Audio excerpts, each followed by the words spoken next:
Hey guys, welcome back. It's been a couple of weeks. I've been on vacation, so I know we didn't have some live shows for a few weeks, but we're back now, ready to go. And I'm excited, guys. Thank you for joining us again for another RepPath podcast. Today, we're going to talk about a topic that isn't really an entry level topic by any means. And it's basically for any experienced rep. Doesn't matter if it's medical device sales, pharma. It doesn't matter if you're in the medical sales industry. This is anyone that's dealing with a micromanager, okay, and how to work with micromanagers. And I know just hearing that word, majority are out there are getting chills because they suck. Nobody wants to work with a micromanager. They're a pain in the ass, right? Straight up. But there is a way to work with them and to navigate that space where it's not so doom and gloom just because you have a micromanager. I mean, because there are some micromanagers out there that if they can make you a better rep and put more money in your pocket and get a bigger bonus check, and so what about them being a little bit more of a pain in the neck to deal with? But we're going to talk about that before we get into, dealing with micromanagers and how to navigate that type of relationship. As always, guys, please submit any questions you have from this moment on into the chat. About halfway through, I'll be taking Q&A where we'll be able to go over whatever concerns or challenges you're having or anything that you'd like to ask. Please, throw it into the chat, and James, my producer, will take care of that. Secondly, if you have not subscribed yet to get this content, any of this recorded content, whether it's a podcast or any of the posts that I do, everything is saved on my YouTube account. So please subscribe to Unfiltered Medical Sales Coaching so you can get that information. You can see it right there on the screen. So you can get all this content, because I'm constantly getting asked after if this was recorded. So please subscribe to Unfiltered Medical Sales Coaching and you'll be all set. Today we are live on LinkedIn, Facebook, Instagram, and YouTube.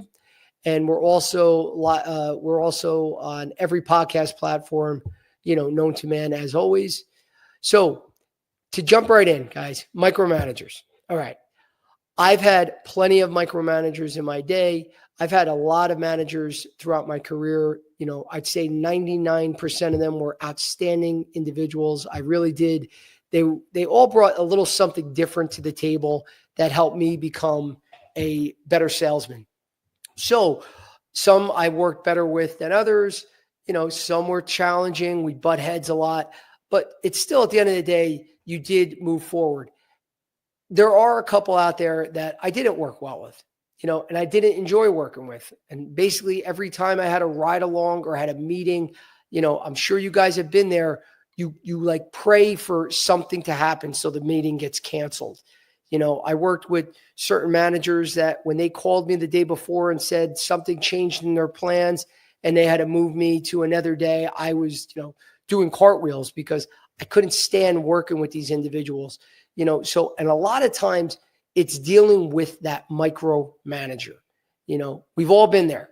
We've all had those types of managers. So first off, let's describe what is a micromanager to me. Okay. And that's someone that's just constantly on you, and it may not be you. Sometimes, which we'll talk about later, you have to see, is this the way they work, or are they just trying to bust you and trying to get you because they don't like you for some reason, because that could be the case too. You have to be able to decipher. Again, we'll talk about this. Is this someone that's the way they work? They're just a micromanager, or are they micromanaging you? And if they're micromanaging you, that's a problem. If they're just singling you out, they have a problem with you. Okay, believe you guys, I know this. It's not rocket science. They're looking to force you out. Okay, so you have to make sure, is that the way they work, or is it just you? So let's assume that's just the way they work. So what does that look like? Typical micromanager, they're constantly asking for updates. That's one of the first things for me, is they need you to send them a daily update. They need you to constantly send them after, calls, any success or challenges. They want the update right away. Now sometimes that might not be a big deal, but sometimes it's a pain in the ass, guys. You got a million things going on to send, especially it involves usually what micromanagement to me is more paperwork. It's that manager that's constantly asking you to do more. I'm not talking about doing an expense report that we all have to do, but sending you this extra Excel sheet that only your region is using because they need you to enter in extra call notes or progress throughout a pipeline that you're dealing with. I have one quick micromanaging story. I had a manager that would call the morning of to tell you they're riding with you. Now, I'm sorry, guys. Yes, we're always prepared. I don't need someone to check on me in the morning, to see where I'm going. But the fact that to me is an disorganized manager. I know me and this individual, we used to butt heads. So yeah, maybe she was trying to get me out of there. I don't really know. Personally, I don't care. But someone that is calling you the morning of to say at 6:30 a.m., Joe, I'll see you in an hour. Let me know where you're going to be. I'll meet you at this hospital. And that's a real situation that I was dealing with, that I didn't know when. And sometimes I had, 2 different ride-alongs in a week where she just called me out of the blue and drove me crazy. But honestly, I was like, I don't care. Bring it, because I really did not like working with this individual anyway, but I wasn't going to let her beat me by being a micromanager, So that was just a quick little story. Another one, every time I had a meeting with anyone in the C-suite level, they wanted an absolute, this individual wanted, a whole novel written about everything that we discussed, the next steps moving forward, what detail aids were used. Basically wanted me to, I was better off videoing it and sending this individual the recording because that's how much detail they wanted. To me, at the end of the day, yes, you need the details. You need to get to the point of where you are, what challenges you're having, how can you overcome them? But bottom line, is the sale moving forward or not? And when you're focusing on too much detail, too much paperwork, too much busy work, that's a micromanager, where they need to know and be in control of everything. Now, to me, micromanagement is not a good quality. Okay. You have to trust your employees because what happens now to the reps when you micromanage a rep, not only are you going to piss everyone off because no one wants that. Most sales reps take these roles because of the freedom. Who doesn't love being in the car all day by themselves where they can not only get their job done, but also if you have to run an errand and your wife needs you to pick up something at the food store, you could do that, throughout your day, and not have to worry about someone constantly looking over you like if you're in an office.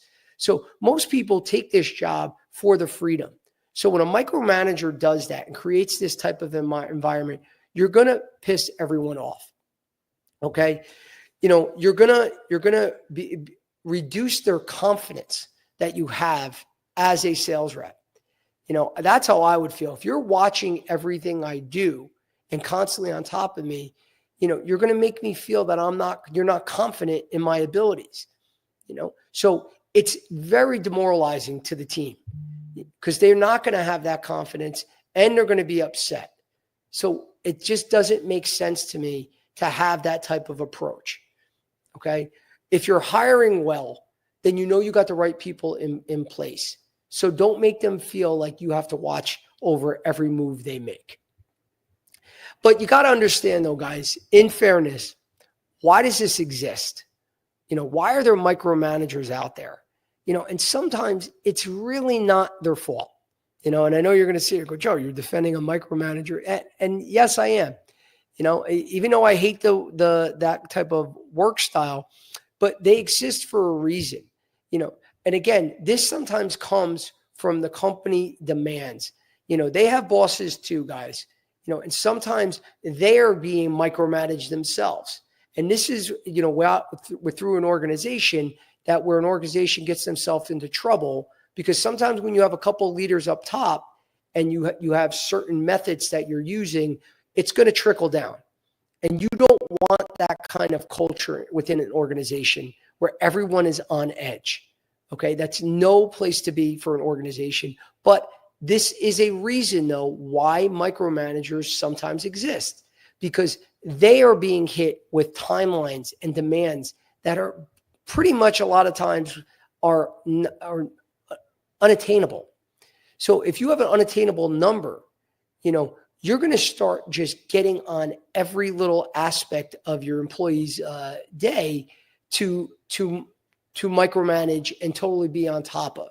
And again, not a good reason, but there are reasons out there why this individual is doing that. Okay. The other reason is they don't trust you. It's just that simple. I mean, again, this is when you have to find out, is this manager doing this with all the other reps? When you speak to your colleagues, which you all do, and we'll just make up, Ben as the imaginary manager. Is Ben doing this when you're in the field, Joe, or Bob? Is he doing this with you? And if they say no, Joe, he kind of lets me do my thing, then you have to have that conversation with Ben. You don't want to deal with this, guys. You want to be transparent. I'm not saying be confrontational, but if they don't trust you, because that's really what micromanagement is. If they are totally on and they're only on you, that means they do not trust you. There's something you're not doing right. Now, it could be warranted. Are you the type of individual that always sends your your expense report a week or two late? I know as a manager that pissed me off with reps. If we have to get your expenses in every Friday, know what the best reps did? They got it in Thursday night.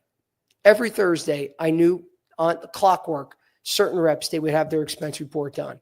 And then the reps that I'm constantly on, it's always a week and a half late. Then they build up a huge expense report and then are upset when it takes a while for them to get it reimbursed. So if there's a reason, guys, you want to be able to fix it too. So you want to go in there open-minded, that you're there looking to learn. And when you have that conversation with your manager, and be like, be transparent. I feel like you don't trust me. I'm getting a lot of requests that I'm more than happy to work my butt off, but I feel like there's a disconnect and I want to discuss it. You don't have to be like, hey man, you're really pissing me off. You're micromanaging the shit out of me and I don't want to work in this environment. Change it or I'm gone. No, guys, that's no way to approach your manager. Just be like, please, can we talk about it? Because I feel like that there's a lack of trust here and I want to be able to fix that. And they might say to you, yeah, Joe, I got to be honest. You get me upset. You never send your paperwork on time, whatever your admin is, whether it's an expense report, whether it's Excel sheets that I send out and you don't send back on time. These are conversations that you need to have because you got to be able to fix it, guys. And you don't get combative. Okay. If that's what they see, then you want to fix it. Okay. So you want to have these conversations. It's okay if they don't trust you and there's a problem. You want to fix that problem or your time at that company isn't going to last because either they're going to fire you or you're going to look for another job. It's just that simple, guys. Nobody wants to be in that awkward environment with their manager. So just have an upfront, honest conversation, and then you'll be able to, see if this is a you problem or is this just the way the manager works. So what the big question here is, what do we do then? How do you deal with a micromanager? Okay. And the number one way to work with a micromanager is to be proactive, guys. Always be proactive with getting your assignments in. Trust me. If someone is calling you at a certain time every week or every day, they're going to ask for something. Be proactive and get it to them ahead of time. Don't make excuses, guys, because for the most part, yes, there's always a lot of admin in these jobs that's no one really wants to do. They want to just sell all day long. But the reality is, the average rep probably only sells about 5% of the time.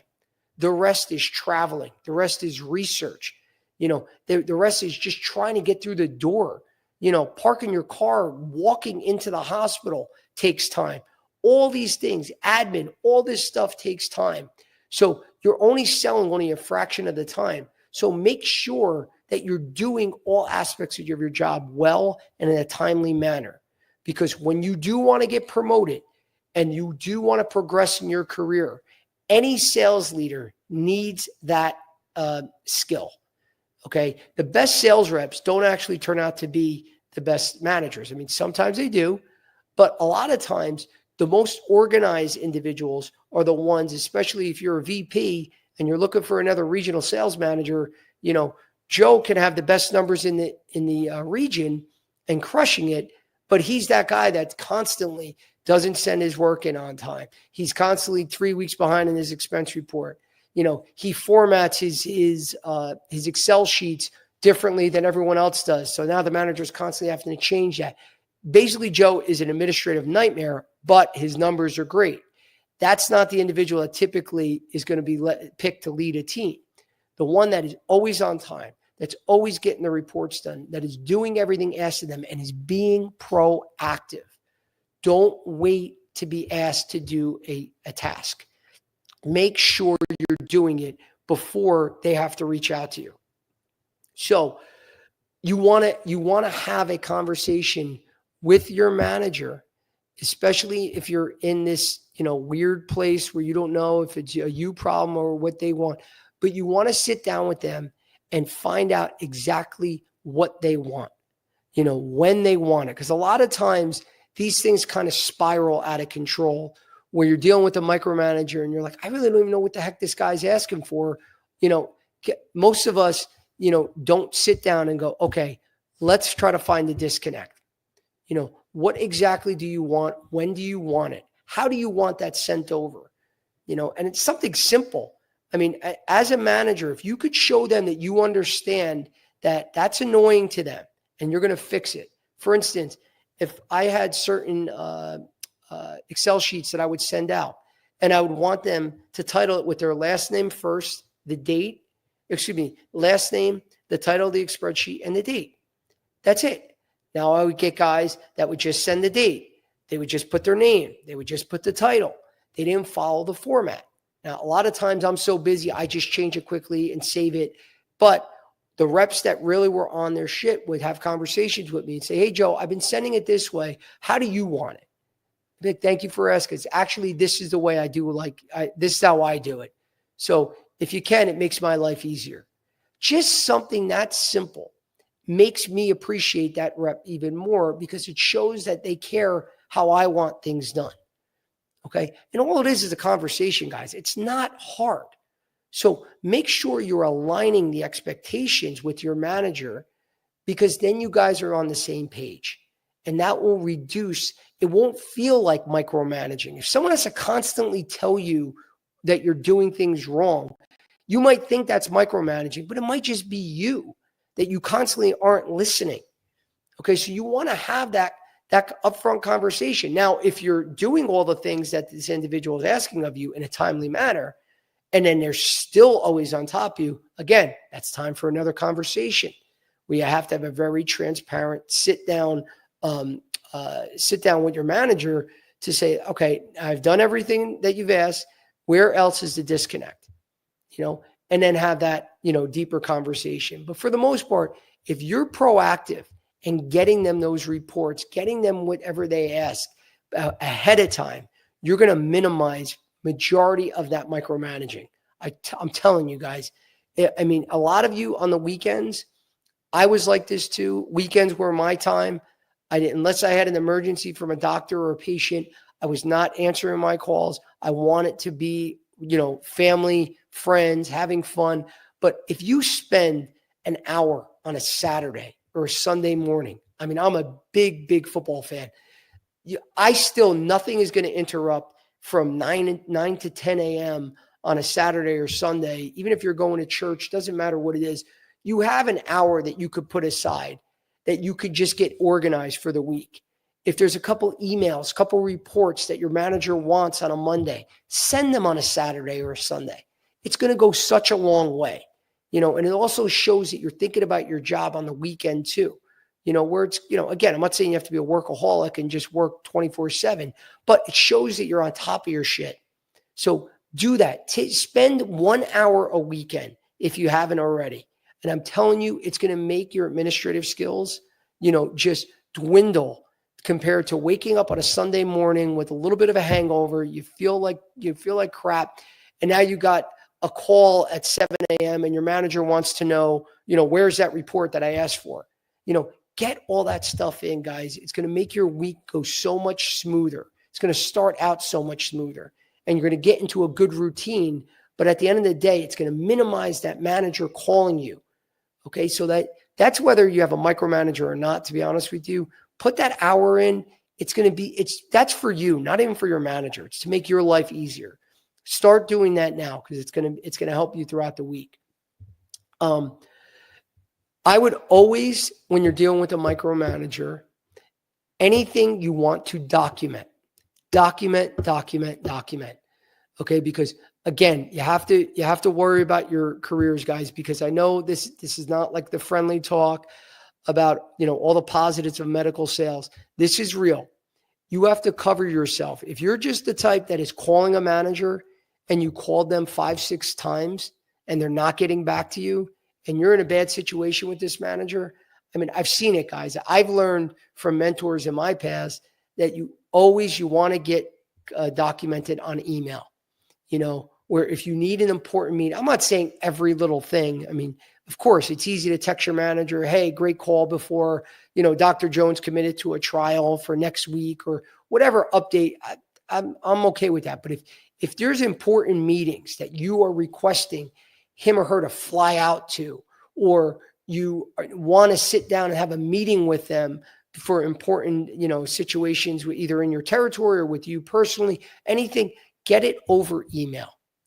Get those documented that show that you reached out to them, because sometimes managers get busy and they miss that email. Now, if you call them and they'll be like, Joe, I never got that call, and now you're trying to prove on a phone call, when's the last time you called them, and scrolling through your phone and you can't remember.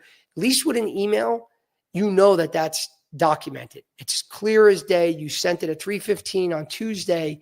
Here's the email you can resend, So those are important, because most micromanagers, they love data. They love, they're constantly, critiquing every little move you're making. So be proactive about that and send it where it's recorded.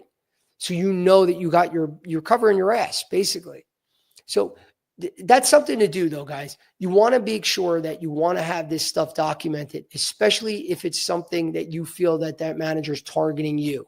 So show that you're being proactive. You have the times that you sent out the request. You have the times that you gave these updates, because a lot of times you just leave messages over the phone.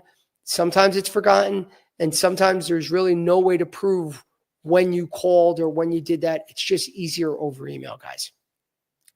So next thing is, be respectful and by setting boundaries. Okay.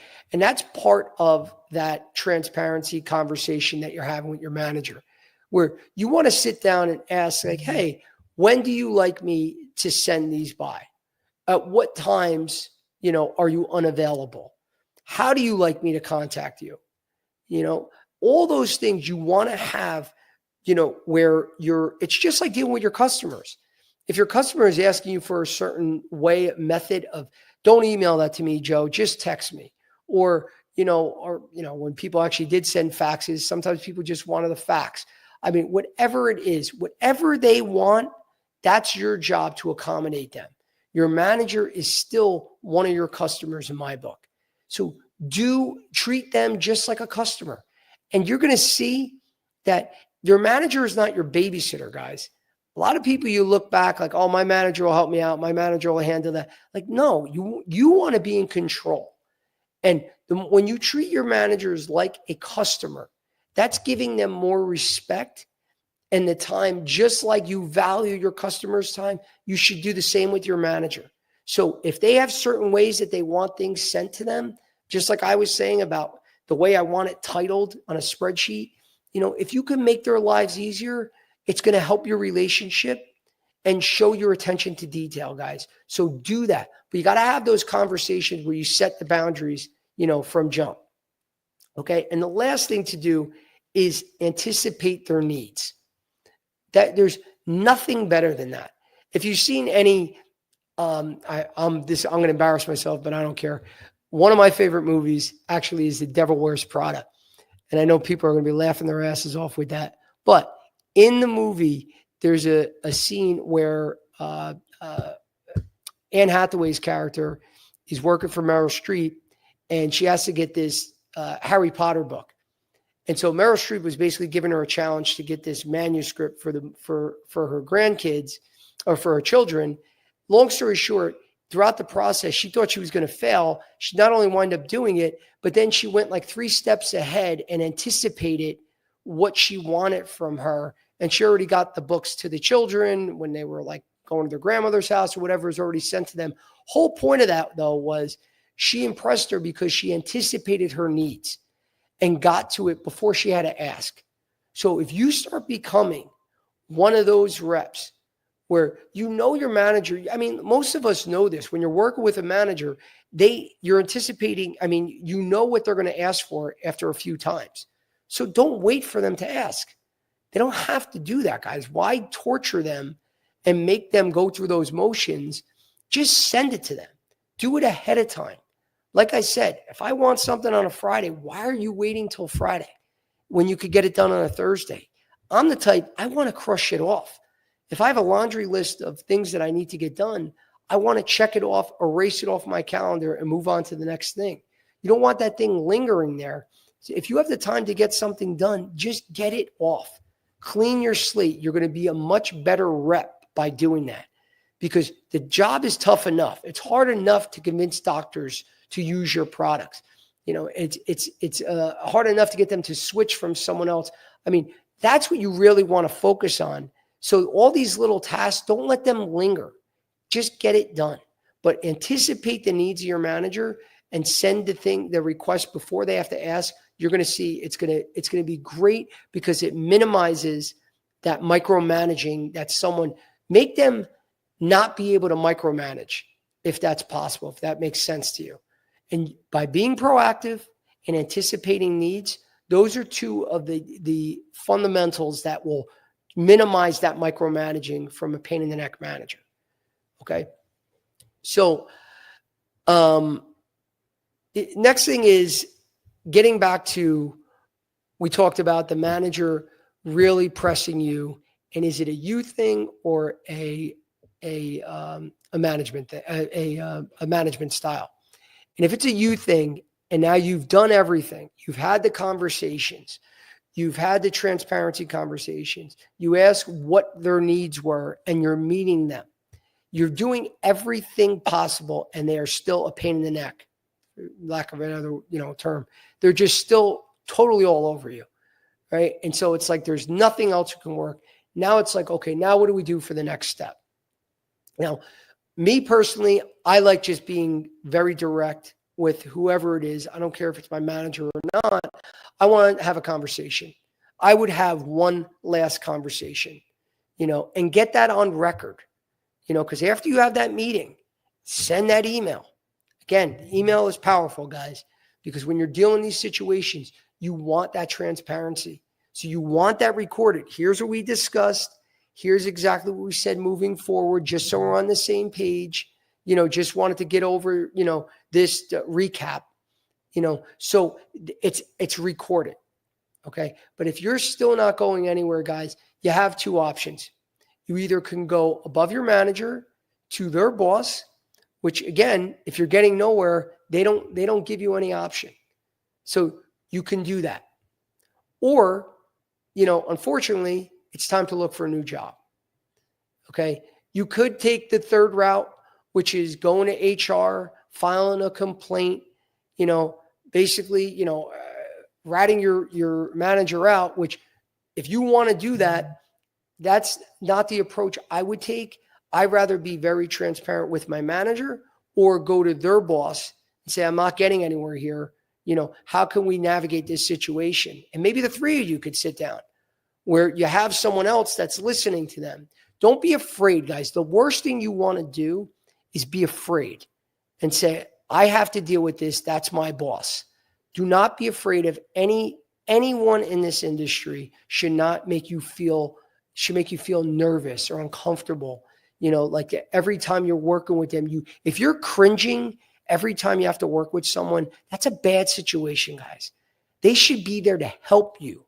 They should be there to help you grow and make as much money as possible. That's what a manager does. A manager helps you drive results. If they're not doing that, they're not doing their job either.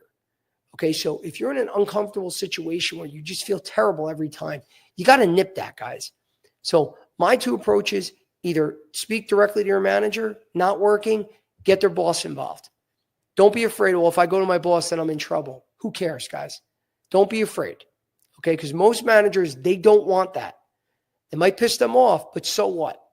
This situation has been created and you're trying to fix it, okay? So those are possible last steps, because really at the end of the day, if now you have a director or a VP that's above them that they're not seeing your point of view, really, guys, it's time to move on.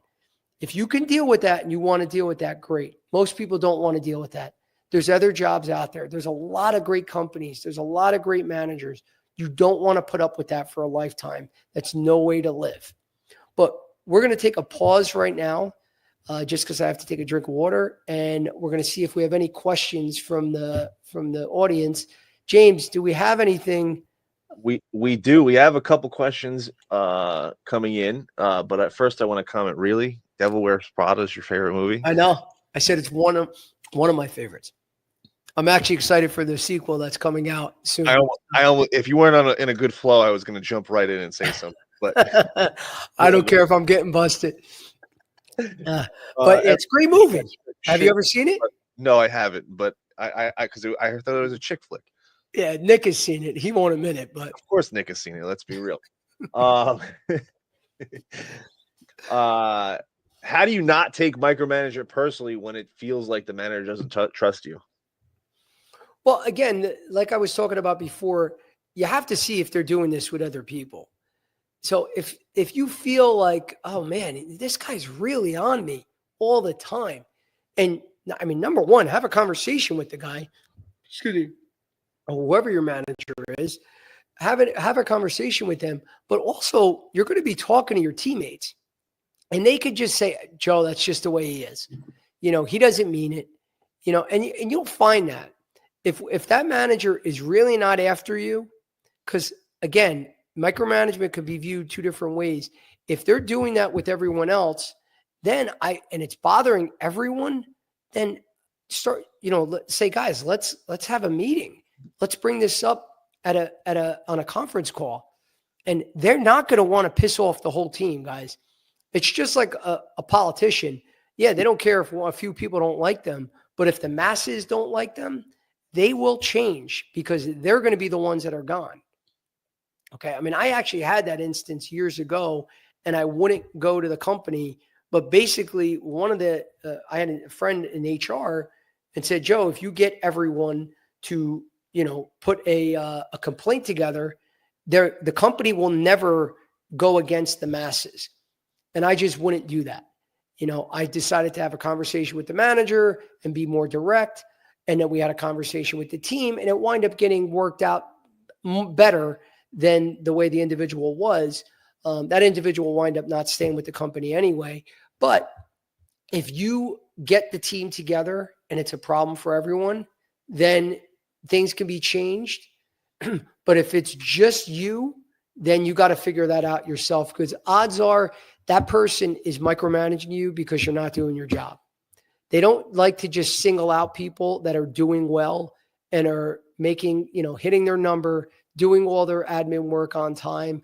They're not going to just pick on you for no reason. So you got to look at yourself first and see, am I the problem, and fix it.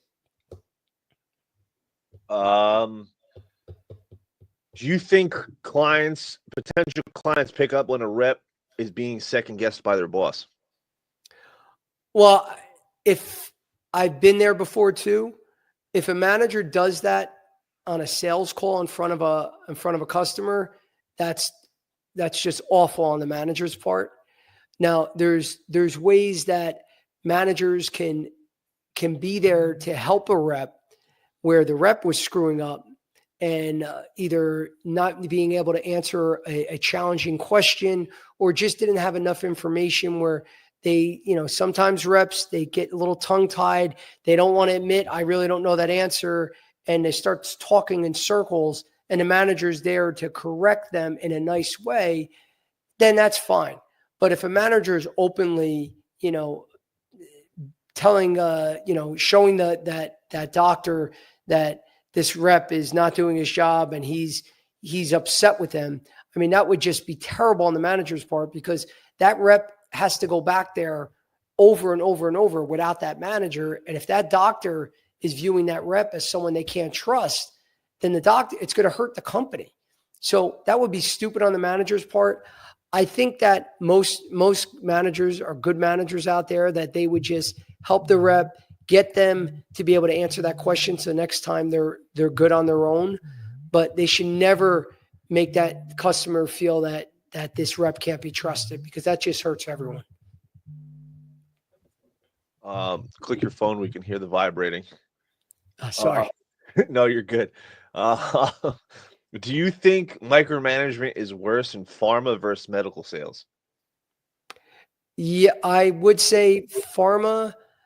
I dealt with micromanagement more in pharma because, honestly, my view in medical sales, there's way more going on because of the case management.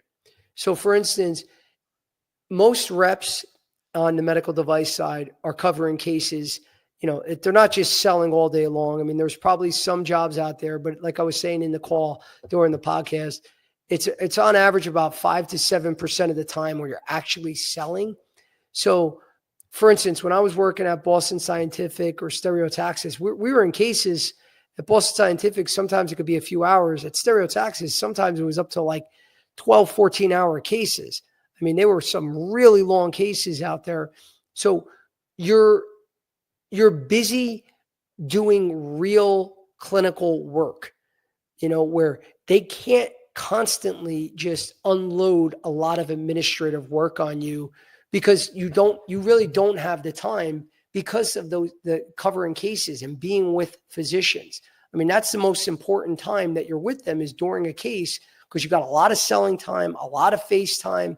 You build tremendous relationships during that time. And it is harder for a pharma rep, because majority of them are having, meetings either at a lunch, breakfast.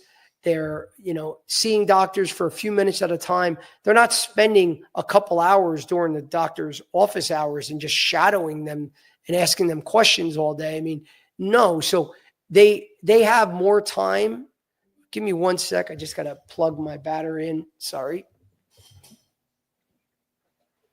Just noticed a low battery.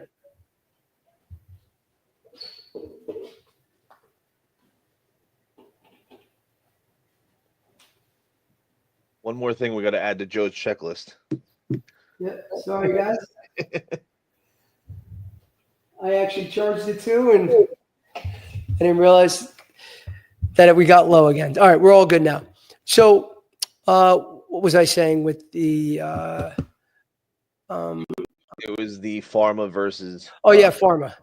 So a lot of pharma reps, they just, just by the nature of the job, they have more time on their hands. And a lot of times companies come out with initiatives that, unless there's a real purpose and they're going to use these things, for instance, there was one time that I had about maybe 30 targeted hospitals in my territory throughout New Jersey and New York.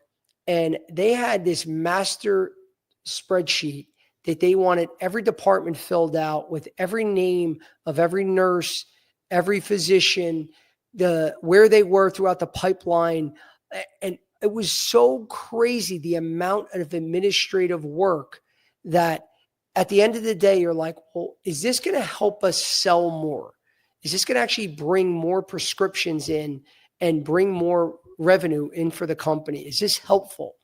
And a lot of times it wasn't. This thing actually, within a few months, we never did it again, never came back to that spreadsheet. And there's been dozens and dozens of stories that I have where, it seemed more on the pharma side. And this is nothing against pharma, but companies come out with these initiatives, just to keep reps busy, and that I'm not a fan of keeping someone busy just for busy's sake.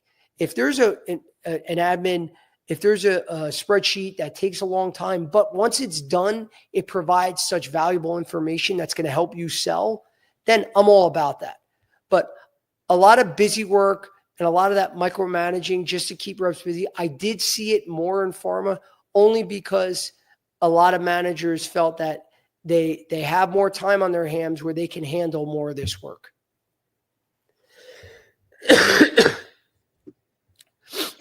We got, you kind of answered at the beginning of the show, but what was your worst micromanaging experience you personally went through in your career, Joe, and how'd you handle it? Yeah, it was dealing with that individual. Excuse me. Sorry. The call me the morning of every time to book a ride along. I mean, that happened maybe 4 or 5 times in a row. And then finally, the main thing was, I really do think that individual was trying to get me fired. We just didn't see eye to eye. My numbers were good. I was in the top 20% with all my metrics. I was actually, doing well, just got promoted. So I really just didn't, I didn't like that individual. They didn't like me. And they, that calling me in the morning of saying, hey, I'll be there in an hour, after a few times. And the fact that I actually had things scheduled, because I think what she was trying to do was catch me, oh, I don't have anything booked this morning. She was waiting for me to do that. And even if I didn't have something booked, I was still going to tell her, yes, come meet me here, because I didn't want to give her that satisfaction. After a few times, that's when we had the tough conversation. And, she denied it. She said that's just sometimes the way she works, but it was a bunch of nonsense. She wound up leaving the company anyway. She wasn't well liked, and it was just an unfortunate situation, but that was probably the worst. There's a lot of admin work. There's a lot of, doing extra busy work just to keep you busy, which is annoying. But the older you get, you realize that, you don't want to question and be the one person like, why are we doing this, and being negative. You don't ever want to do that, but if you truly feel like that there's no value, then have the conversation with the manager. And especially if there's other teammates that all feel the same way, then jump on a call and get a better understanding. Because trust me, they will feel the pressure of other individuals. If they're pissed off too, they will change their micromanaging ways, because they know that they can't go against a whole team, because the company's not going to want that. They're going to see them as the problem. So just, again, you're dealing with micromanagers. Nip it in the bud the quicker you can, the better it will be for you and for your mind. Joe, if your direct manager is constantly over your shoulder, but the higher ups really like your results, how do you balance that? Well, if you're doing well and the manager is constantly over your shoulder, I mean, for me, you're in a good situation, because there's no better job security than having good numbers. So if you're doing everything right, and you have to first off figure out, are they over my shoulder because of me? And am I causing this, or is there something I could do to fix it? So if it's you just not getting your work done on time, then you got to fix it on your end. But if everything is totally, this person is out to get you, then again, like I said, have that upfront conversation. If they're not listening, definitely call their boss, because their boss, but the way this description is, you're a rock star. You're crushing your number. They're not going to want to piss you off. And again, it's just your approach. It's not about going and ratting out your manager and saying he's being mean to me or she's being mean to me. It's like, no, I've had conversations. I want to know, is this something that we can fix? because I'm doing well. I want to continue to, produce and be a high performer for this company. But a lot of these things are becoming challenging, in my daily activities where I don't want it to start affecting my results. They're going to jump right on that, guys. They don't want your results and then your work to suffer. So if you're in one of those weird situations where you're crushing it, you're in the driver's seat, so have the conversation with your manager. And then if they're not listening, go speak to their director or whoever else. And just, again, it's the way you do it. You don't go in pissed off. You don't go in a complaining mode. It's more in a resolving something and you want to fix it. There's a big difference because you could piss off the director or the VP because, again, you never know the relationships they have. And really, you don't, if you're right and you feel like you're being, singled out, it doesn't matter. You want to get this nipped in the bud as quickly as possible. So, go through those two routes first. And then again, if it's not working after that, then you have to have more difficult decisions. Joe, my boss insists on being copied on every single email. How do I handle that without going crazy? Well, is it that hard to, first off, I would say I don't know if that's a real micromanagement objection because most managers can see your emails. If it's a company computer, they could see everything that you guys send on that computer. So, if they want to be copied on every single email, then copy them on every single email. That's simple. That's, to me, that manager, who the heck wants, if they have 10 or 12 reps, they want to see every possible email. You know what? All the more, yes. Copy them, send it twice to torture them. I'm kidding, but if they're going to get 10 different reps, 12 reps, maybe, depending on how big their team is, seeing every possible email being sent to them and copied to them. There's no one that can handle that kind of volume of emails. They wouldn't be able to do anything else. So if they want that, I would simply just do it because trust me, they're not reading all those emails anyway. And I think that's something that it wouldn't last. They'll wind up burning out, and within a month or two, they won't even ask to, because there's no way they can keep up with that. So I would just do it because it's not hard to just CC a manager on an email. Have you ever had a manager jump in a client meeting and derail the conversation completely? And how did you handle that? Yes. Simply if it was that bad, where the call just totally went off, the doctor's looking at you like, what the hell is going on here? I've had doctors actually say to me, don't ever bring that person back in here again. I've had that many times, and a lot of times it's with the same managers that aren't the good managers. It's just that simple. The one that I had an issue with, she was the same one that I had many doctors say, please don't bring her back here. She was very uncomfortable. She was just an awkward person in meetings. The first thing that I would do though is cleaning it up with that doctor. And number one, saying, I totally just apologize. It's awkward, but the next time, I would either shoot them a text, if I had their number, their cell on me, I would say, hey, Dr. Jones, I'm sorry. That was a dumpster fire. I totally apologize. And trust me, most doctors aren't going to take it out on you if they're using you, for instance, and they're not going to all of a sudden say, oh, wow, Joe, I can't believe you brought that manager in. You know what? I'm going to just stop using him because that manager pissed me off. All the more they understand that it's not you. They know that, they know, for instance, they don't like your manager. If you keep bringing that manager in, then it's your own fault. And if the manager asks, how come you haven't brought me back? I straight up tell them, I got to be honest. The doctor was turned off last time. He was very upset. I didn't want to hurt your feelings. So I figured I would just simply not obey his wishes and not bring you back there.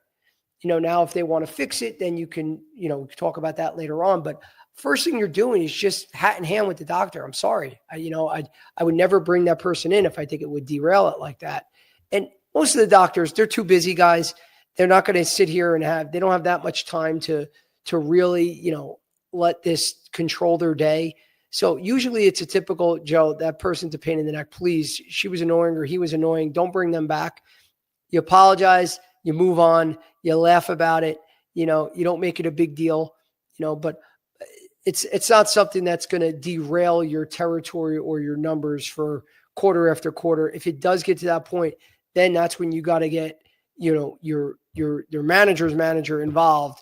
And, again, this is something that can affect you and affect your job. You guys got to get in there and fix it. And obviously you can't bring your manager back in, so you need somebody else.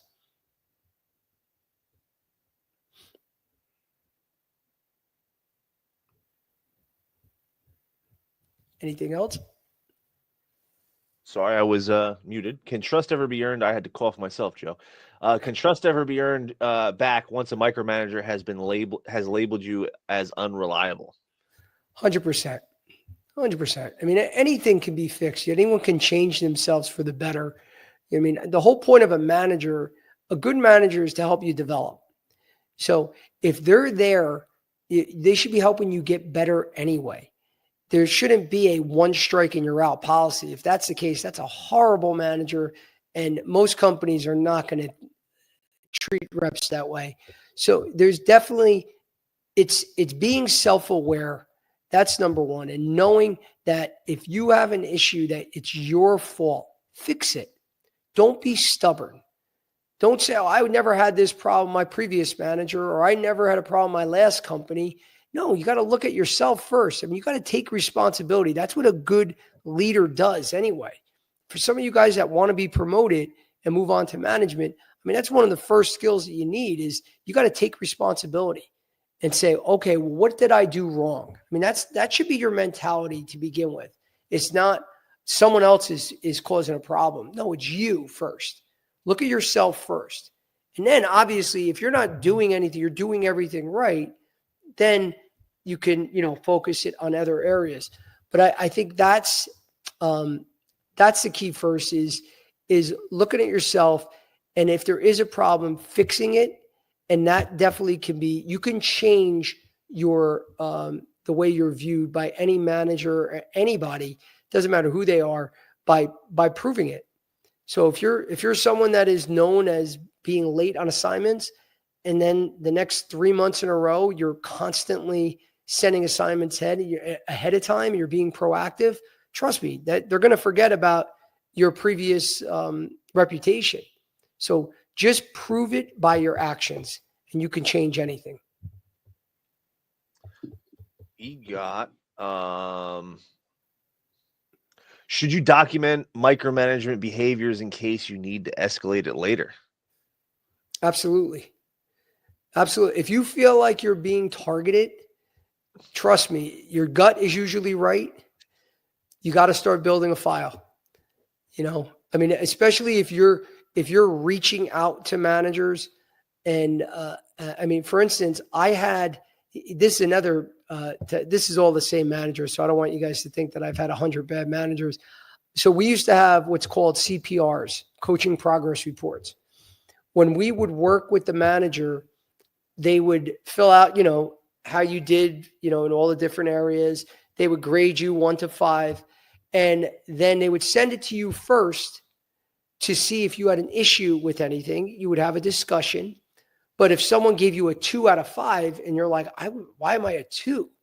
And you had valid reasons, you got to submit your reasoning on why you believe you're a 3 or a 4 or 5. And then they would have to have a discussion with you first. So essentially they couldn't just send you the CPR, say, here's your report, you suck. And gets documented for a lifetime. You would always, and everyone, especially with this manager, I knew that she was after me. I was always documenting and saying, and I do not agree and will not sign this form. So I did that with all my CPRs because all of them I didn't agree with. And she wasn't listening and was just submitting them. So that was a major, major red flag, major issue on her part, which was another reason why she could have been fired. But I still had everything documented because I knew she was coming after me. So you had to make sure, no, look, I documented that I didn't agree to that, and I gave my reasons why I should be a higher ranking, I had that on file, which is going to prove my case if she is looking to fire me or take any action against me. You do have to protect yourself. And I know you don't want to do that. Nobody wants to spend their days at their job doing this type of crap. But trust me, document, keep it in a file. You never know later on if that's going to come back, and you want to have that documentation and also that support that you're not doing anything wrong.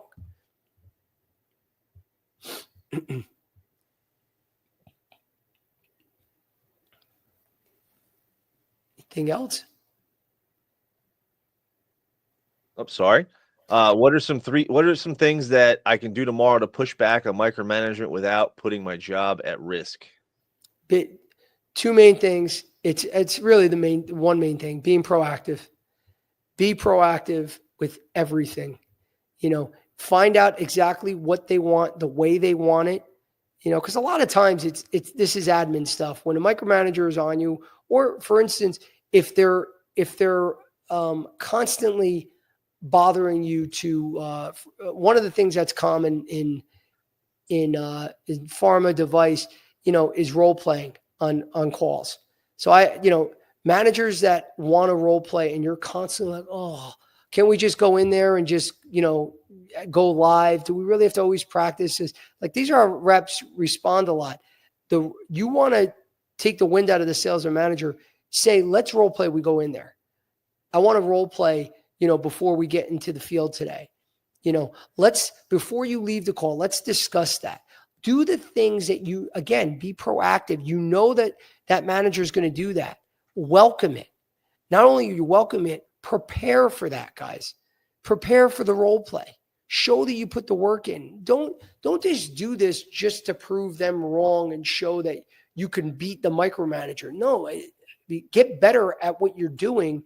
But also, if you're proactive and you want to do the things that typically reps are running away from, that's something that it'll take the wind out of the sails of that micromanager, because there's nothing to micromanage if you're ready. You're asking to do the difficult stuff. You've already been proactive and sent all your admin work. Give them nowhere to go. Don't wait for them to say, hey, Joe, did you send that? No, you will send it a day ahead of time. If it's a Friday that something's due, send it on a Thursday. That's my best advice. Be proactive. Whatever deadline they give, do it a day ahead of time. And you will not have the problems that you're dealing with these micromanagers. Are there any subtle signs during the interview process that a company might have a micromanagement culture? It's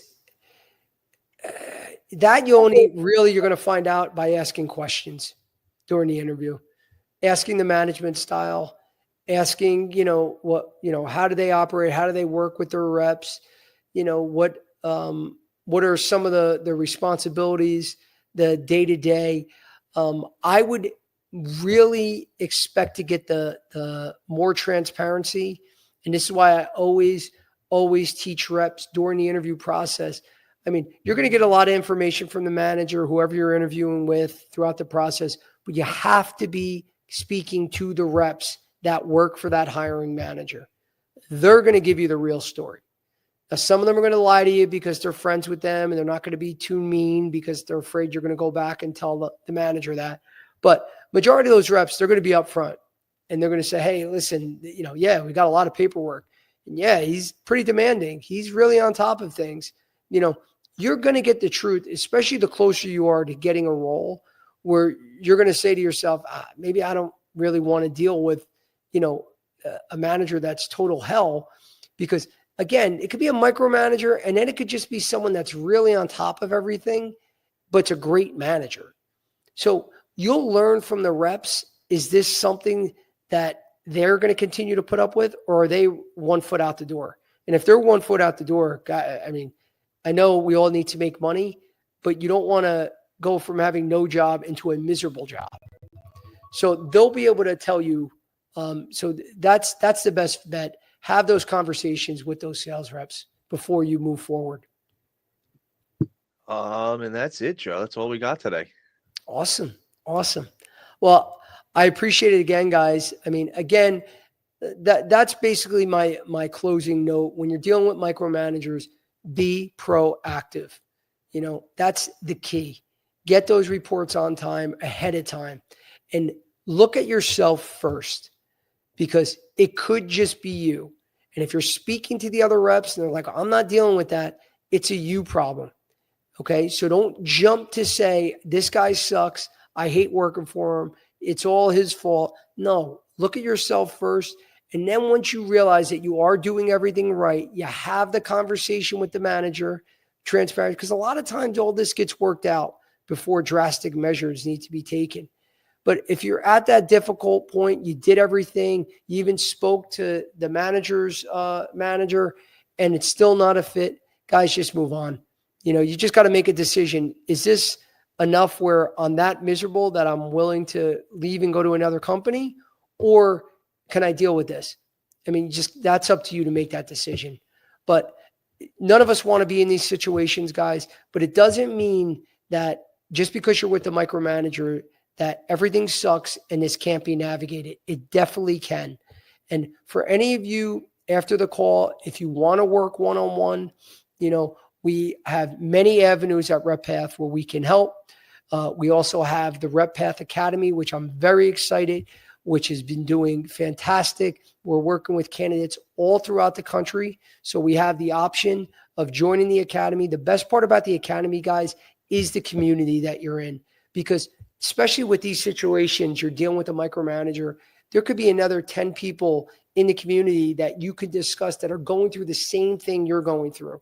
And then before you know it, they didn't leave their job, but they handled it certain ways. And you could have those conversations with them. So that's another reason why I really stress, everyone joining the RepPath Academy.